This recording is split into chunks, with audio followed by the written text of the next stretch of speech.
రాష్ట్ర ప్రజలందరూ చూశారు. అసలు ఏం జరిగింది, ఎందుకు గౌరవ ముఖ్యమంత్రి గారు మాట్లాడారనేది ఇప్పటికీ అర్థమైతలేదు. అసలు మేము ఒక మాట మాట్లాడింది లేదు. కేటీఆర్ గారు మాట్లాడుతూ ఉన్నారు. ప్రభుత్వం ఏం చేస్తున్నది, గత ప్రభుత్వం ఏ విధంగా చేస్తున్నారు, ఏ విధంగా తప్పుడు మాటలు మాట్లాడుతున్నారు ఇప్పుడున్న ప్రభుత్వం అనేది లెక్కలతో సహా వివరించే ప్రయత్నం చేస్తా ఉన్నారు.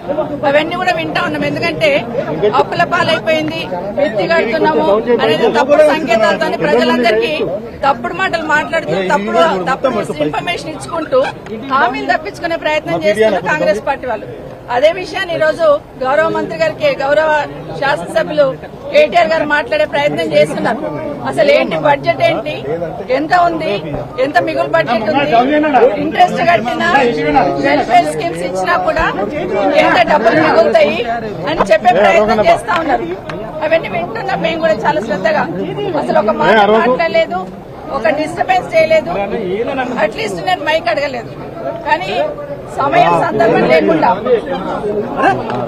సందర్భం లేకుండా సడన్ గా ముఖ్యమంత్రి గారు లేచి, అంటే కేటీఆర్ గారు మాట్లాడుతూ ఉంటే దాన్ని ఎట్లా పక్క జరపాలి అర్థం కాక వాస్తవాలు మాట్లాడుతున్నారు కదా కేటీఆర్ గారు అని సడన్ గా లేచి, కేటీఆర్ గారు మీ వెనకాల కూర్చున్న మా అక్కలు మమ్మల్ని ఇక్కడ ముంచారు, నిన్ను కూడా ముంచుతారు, మీరు జూబ్లీ బస్ స్టాండ్ అవుతుంది మీ బతుకని మాట్లాడుతున్నారు.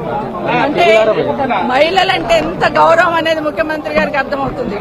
ఈ రోజు కొత్త కాదు, బయట మైకులు పెట్టుకుని ఎన్నో మాట్లాడుతుంటారు. ఆ రోజు సోనియా గాంధీ గారి దగ్గర నుండి మొదలు పెడితే ఈ రోజు అసెంబ్లీలో సబితమ్మ వరకు నోటికి ఏదొస్తే అది మాట్లాడే ప్రయత్నం చేస్తా ఉంటారు. మహిళలంటే ఎక్కడ గౌరవం లేదు, ఏం మాట్లాడాలో ఏం మాట్లాడకూడదు ఆలోచన లేదు. ఒకటి అడుగుతున్న రేవంత్ రెడ్డి గారు, మీరు ఈ పార్టీలోకి రాకముందు నుండి ఈ పార్టీకి సర్వీస్ ఇచ్చిన వాళ్ళం మేము. భుజాన జెండా వేసుకుని పనిచేసి ఆ పార్టీ అధికారంలోకి రావాలని కోరుకున్న వాళ్ళం, నేను గాని సునీత గాని. ఈ రోజు నా గురించి, సునీత గురించి మాట్లాడుతూ పార్టీకి ఏదో మోసం చేశారని మాట్లాడారు. ఏం మోసం చేశాం? మిమ్మల్ని ఈ రోజు అవతల పార్టీలో ఉన్న మిమ్మల్ని ఈ పార్టీ కాంగ్రెస్ పార్టీలోకి రమ్మని చేయడం ఒకటే నేను చేసిన తప్పు అనిపిస్తుంది ఈ రోజు. ఎందుకంటే ఆ రోజున్న పరిస్థితులలో ఇంకొక మాట మాట్లాడారు రేవంత్ రెడ్డి గారు.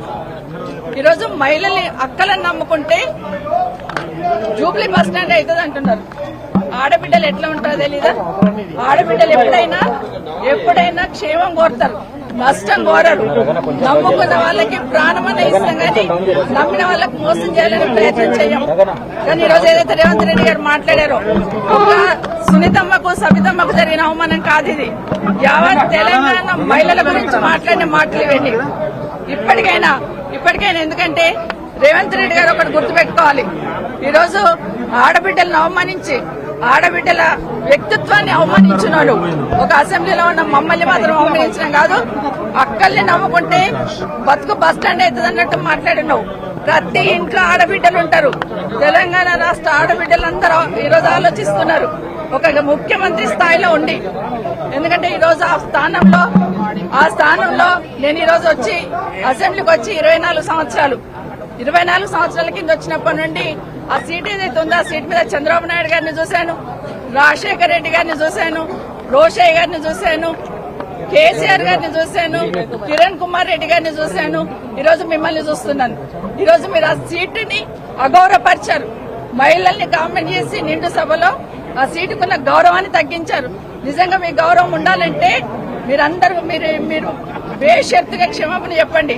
ఒక్కటి గుర్తుపెట్టుకోండి రేవంత్ రెడ్డి గారు, ఈరోజు మహిళల గురించి మాట్లాడుతూ బతుకు బస్ స్టాండ్ అన్నారు చూడండి, అది చాలా బాధ అనిపిస్తా ఉంది. మేము నమ్మిన వాళ్ళకి మేము నష్టపోయినా పర్లేదు, మా అన్న తమ్ముళ్ళు బాగుండాలని కోరుకుంటాం. మేము ఏ ఆడబిడ్డ అయినా కూడా క్షేమం కోరుకుంటుంది.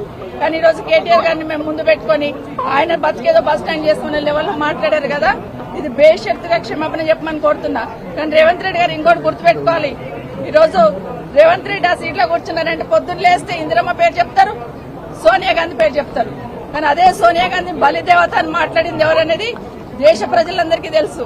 ఈరోజు ఆ సీట్ మీద కూర్చున్నామంటే ఒక ఇందిరమ్మ కావచ్చు, సోనియా గాంధీ కావచ్చు, లేకపోతే సబితమ్మ కావచ్చు. ఆ పుణ్యాన్ని అక్కడ పోయి కూర్చున్నారని దయచేసి గుర్తుపెట్టుకోమని చెప్తా ఉన్నాను. ఇప్పటికైనా మీరు మాట్లాడి వెళ్ళిపోయి ఉన్నారు. మరి నా పేరు తీసుకున్నారు, మరి మాకు మాట్లాడే అవకాశం ఇవ్వాలి కదా. అసెంబ్లీలో మాట్లాడే అవకాశం ఇవ్వకుండా దొంగల్లాగా పారిపోయినారు. ఈ రోజు అది కూడా చెప్తున్నాను, ఎందుకు పారిపోయినారు?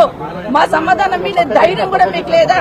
భట్టి గారు గౌరవనీయులు డిప్యూటీ సీఎం గారు చాలా గౌరవంగా ఉంటాం, గౌరవంగా మాట్లాడతాం.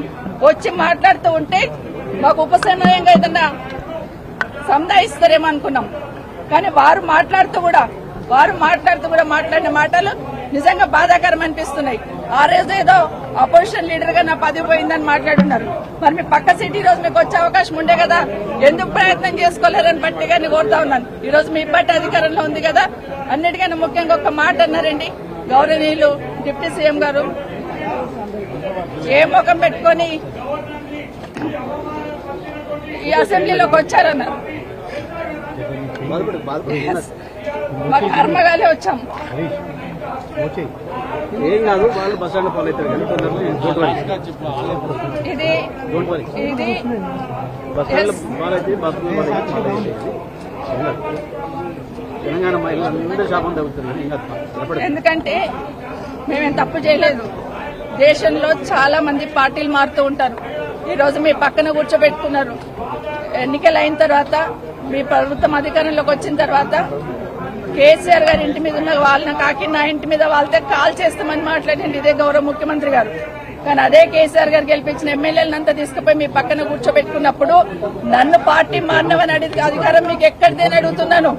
ఆ రోజు నేను పార్టీ మారినప్పుడు విత్ ఇన్ ద పార్టీలో ఏం జరిగింది, ఏ విధంగా మమ్మల్ని మెడబట్టి బయటికి గెంటేశారనేది మీకు తెలీదా అని అడుగుతున్నాను. ఎందుకంటే మాట్లాడలేదు, ఇన్ని రోజులు మాట్లాడలేదు. నేను నా పార్టీ గురించి ఎవరి గురించి మాట్లాడకుండా నేను కేసీఆర్ గారి నాయకత్వంలో పనిచేయడానికి వచ్చాను. 5 సంవత్సరాలు ఎందుకు మీరు నోరు మూసుకొని కూర్చున్నారు? ఇప్పుడు అడుగుతానండి. మాట్లాడాల్సింది 5 సంవత్సరాలు. ఈ రోజు నేను బీఆర్ఎస్ పార్టీ బీఫామ్ మీద గెలిచి వచ్చున్నాను. ఇప్పుడు నన్ను గురించి మాట్లాడే అధికారం మీకు ఎక్కడిది? ఈ రోజు బాగా గుర్తుపెట్టుకోండి, నా కుటుంబానికి ఒక చరిత్ర ఉంది. నిజంగా మాట్లాడాలంటే నాకు 10 నిమిషాలు టైం ఇవ్వాల్సింది. ఆ రోజు నుండి ఈ రోజు వరకు నా జిల్లాలో నా కుటుంబం ఏంటి, నేనేంటి అనేది బాగా తెలుసు. ఎన్టీ రామారావు గారు ముఖ్యమంత్రిగా పక్కకు దించేసినప్పుడు అదే చంద్రబాబు నాయుడు గారు కాదని ముఖ్యమంత్రి గారు అంటున్నారు. ఆ రోజు ఇంద్రారెడ్డి గారు హోంమంత్రికి రాజీనామా ఇచ్చి, అదే వీళ్ళ బాస్ ఆ రోజు ఉన్నప్పుడు కూడా ఇంద్రారెడ్డి చనిపోయినప్పుడు నన్ను పార్టీలోకి రమ్మంటే నేను రానని ఇంద్రారెడ్డి గారు పట్టిన జెండా నేను పట్టుకున్నాను. 2014లో మీరు టికెట్ ఇవ్వకపోయినా కూడా ఒక మాట మాట్లాడకుండా కాంగ్రెస్ పార్టీకి పనిచేస్తున్నాను. ఉన్న తర్వాత కూడా రాజశేఖర రెడ్డి గారు చనిపోయినాక నిజంగా రాజశేఖర రెడ్డి గారే మమ్మల్ని తీసుకొచ్చారు. రాజశేఖర రెడ్డి గారు మా లేడీస్ కి అంత ప్రాధాన్యత ఇచ్చారు. రాజశేఖర రెడ్డి గారు రాజకీయాలలో మా మహిళల్ని ఎంకరేజ్ చేశారు. కాబట్టి మేము ఇంత గట్టిగా నిలదొక్కున్నాం. ఈ రోజు మహిళలు ఎవరో ఒకరో ఇద్దరు బయటకు వచ్చి పనిచేస్తుంటే వాళ్ళని ఎంకరేజ్ చేయాల్సింది పోయి డిమోరలైజ్ చేయాలనే ప్రయత్నం ఏదైతే చేస్తా ఉన్నారో ఇది మంచి పద్ధతి కాదు. అసెంబ్లీలో కూడా ఆడబిడ్డలను అవమానించే సంస్కృతి వస్తుందంటే నిజంగా తలంచుకోవాలండి. ఈ రోజు కనీసం మాట్లాడే అవకాశం కూడా ఇవ్వకుండా పోయినారంటే ఈరోజు సమాధానం రాష్ట్ర ప్రజలకు చెప్పాలి. ఈరోజు ఇక్కడ కూడా మాట్లాడదామని వచ్చాం. అవసరం లేకపోయినా అరగంట నుండి అక్కడ కాంగ్రెస్ పార్టీలు నిల్చొని ఉన్నారు కాబట్టి ఇక్కడ మాట్లాడాల్సి వచ్చింది. ఈ రోజు రేవంత్ రెడ్డి గారికి నిజంగా ఆ 4 కోట్ల ప్రజలకు సంబంధించిన సీట్ అది. ముఖ్యమంత్రి అంటే రేవంత్ రెడ్డి గారు సొంతమేం కాదు. ఆ సీటు గౌరవం పెరగాలంటే ఈ రోజు మీరు క్షమాపణ చెప్పండి. తెలంగాణ రాష్ట్ర మహిళలందరికీ కూడా ఈరోజు క్షమాపణ చెప్పాల్సిన బాధ్యత ఈరోజు రేవంత్ రెడ్డి మీద ఉంది. భట్టి గారు గౌరవనీయులు డిప్యూటీ సీఎం గారు మీరు మాట్లాడిన మాట ఏదైతే ఉందో ప్రతి ఇంట్లో ప్రతి ఆడబిడ్డకు తగులుతుందండి.